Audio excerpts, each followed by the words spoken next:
is what fascinates me. I'm constantly amazed. I mean, literally blown away by how many people don't stop eating when they have a stomach ache.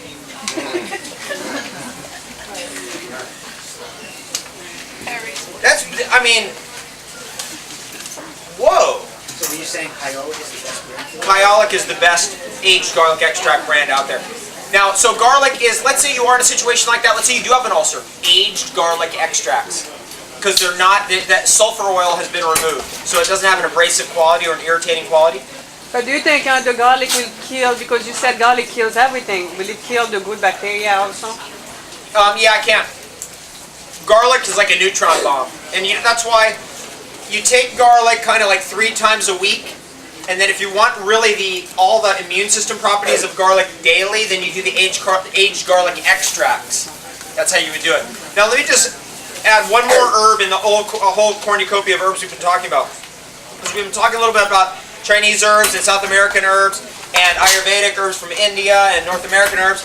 There's one from Southeast Asia, mangosteen rind. The mangosteen rind. You talk about a super herb. I mean, that's one of the top things ever. Anybody ever taken that? What about blue mangosteen? Blue mangosteen is mangosteen rind. The blue mangosteen product is a mangosteen rind, and actually that's such a high techno product that we actually low heat grind the mangosteen rind down to 3 nanometers. So you literally can rub it in your skin and the powder goes right in your skin. There's nothing like that out in the market. So let's say you have a cold sore, let's say you have psoriasis. You take those capsules, open it right up on it, and just rub it right into the darn thing. It goes right in. Can I look at it? Psoriasis is a calcification disease. Okay, so if you're working against psoriasis, I need to get into, actually I'm going to put this out there, and Goj can take care of this. I'm going. We put together a program called the Spiritual Immune Tonic System. And it's all religious languaging because everything else is illegal. So when you read it, you just need to kind of keep that in mind, because I'm not L. Ron Hubbard. You know, you might read it and go, this guy's gone totally like spiritual wacko Jesus freak. And it's like, you better believe it. In the face of the IRS and the federal government, I'm the biggest Jesus freak going. Absolutely. And so it is that way, right? For that reason. Just so it's all clear, I love Jesus, it's all good. Jesus is going to save my soul and save yours too. Does the garlic have to be organic? Yes. Everything has to be organic from now on. Why? Because everything else is not food. Do you have the pesticide list? Yes. You ready for this?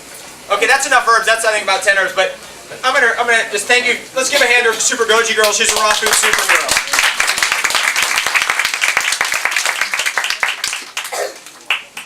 Let's look up non-organic garlic and see how many pesticides are in there.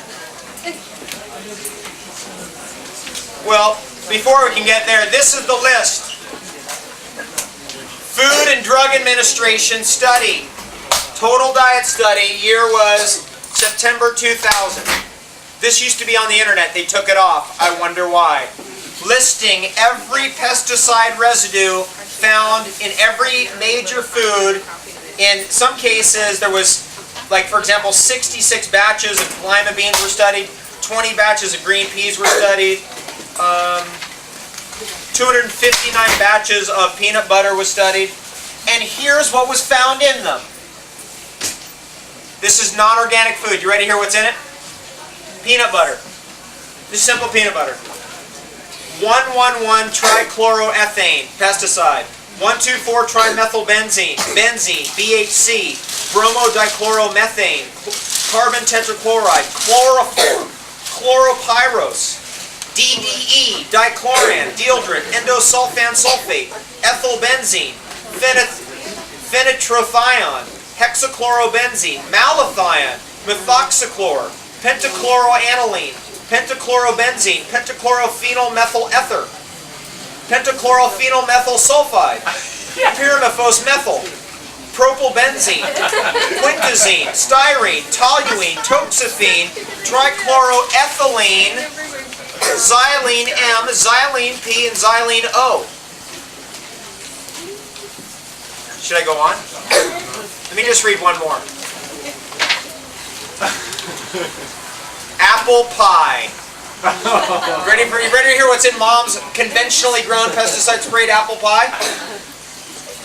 1,2,4-trimethylbenzene, butylbenzene, chloroform, chloropyrifos, chloropyrifos methyl, dichlorobenzene, endosulfan sulfate, ethylbenzene, malathion, methoxychlor, styrene. I thought styrene is like a styrofoam. Tetrachloroethylene, toluene, xylene M, xylene P, and xylene O.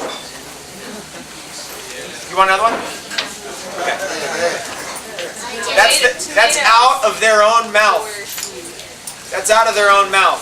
By the way, I'm going to take this study, I'm going to have it scanned, I'm going to put it up on sunfood.com as a PDF file.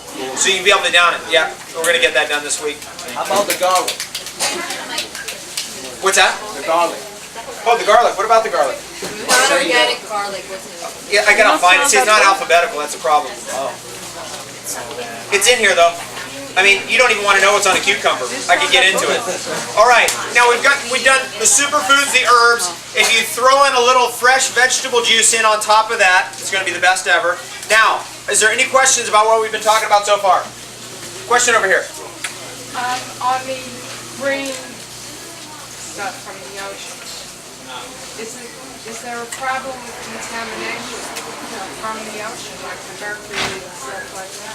Is there a problem with the ocean contamination with the marine phytoplankton? Right. And the answer is yes, there's a problem, but that problem has been solved because they're pulling in plankton from remote regions of the ocean and then growing them in bioreactors, which are basically like artificial ocean environments. Then they replicate, then they siphon off all the water, concentrate it into a peanut butter-like substance, and that's the living marine phytoplankton mass. And then we're taking that, putting it into an ocean water concentrate. And that ocean water concentrate, by the way, comes from off the coasts of Australia.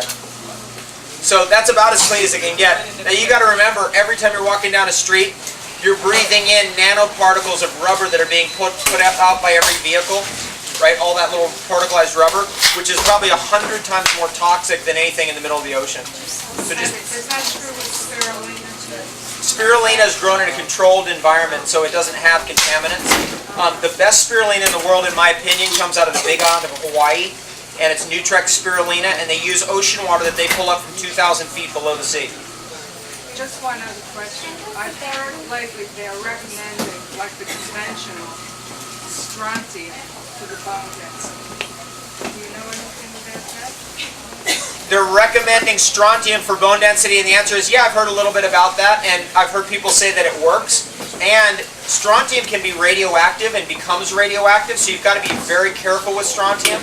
So I would recommend going a much simpler route, which is just using things that are tried and true, tested that are time proven by indigenous cultures and that we know work, instead of kind of playing games with what might work. Do you do blended salads? Do I do blended salads? Yes, I do blended salads. Thank you. Good night. Have the best night ever. Excuse me. So did the whales get it right? They eat plankton. Right, That's all yeah. they eat. And they're so big. Well, whales have the biggest nervous system of any animal on the earth. They're probably the most conscious organism on the whole earth. And everybody knows, like dolphins are all cool, but there's something very special about whales. Whales are different. They've got something else going on. So I kind of, at one point thought, well, I could eat Cheetos and become an American, or I could eat phytoplankton and become like a whale. I'm going to become like a whale. They eat krill too. And krill eat what? Phytoplankton. Back there in the pink hat. When you're making these super drinks, right, should there be a maximum limit on the ingredients you should keep it as simple as possible? Great question. The question was, let's say you're making a drink like this. Should you keep it as simple as possible? It totally depends on you. For me, it takes me about an hour to make my smoothie because I'm putting like this in it, that, a little bit of this thing. I'm talking on the phone, I'm running around over here, I've got this thing going on. And so I make it like that for me, and then I just kind of sip it like I've been sipping that. That's what I do personally, and I like that. But if you're a type of person that, let's just say you get gas, then you got to back it down and simplify it out a little bit. Or find out what's not agreeing. Cool.